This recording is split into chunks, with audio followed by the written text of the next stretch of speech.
জয় রাধে, জয় রাধে, জয় রাধে। মহাপ্রভু কথা 82। গতদিনের পরের কথা।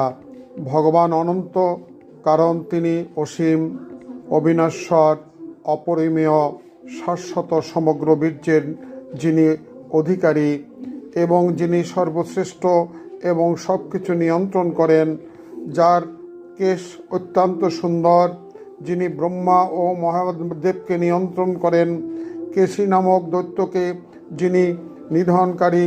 ভগবানের এক নাম কেশিনীসূদন, কারণ ভগবান কেশী দানবকে নিধন করিয়াছিলেন।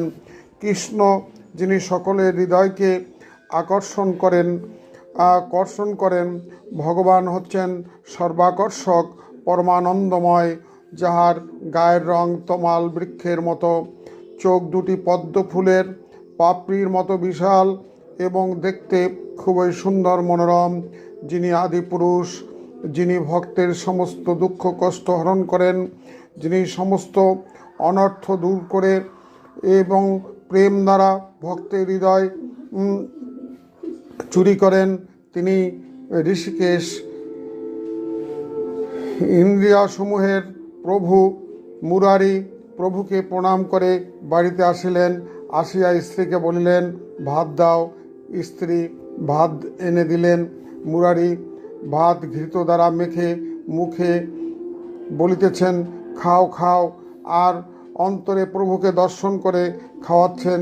ভাত মাটিতে পড়ে যাচ্ছে, তাহার স্ত্রী সকল দেখিতেছেন। পুনরায় ভাত এনে মুরারিকে আবার খাওয়াইলেন। পর দিবসে প্রভু মুরারির বাড়ি এসে মুরারিকে বলিলেন, মুরারি, আমাকে ঔষধ দাও। মুরারি প্রভুকে প্রণাম করে আসনে বসতে দিলেন। জয় রাধে। এর পরের কথা গোবিন্দের কৃপা হলে আগামী দিন বর্ণনা করা হবে। জয় রাধে, জয় রাধে, জয় রাধে।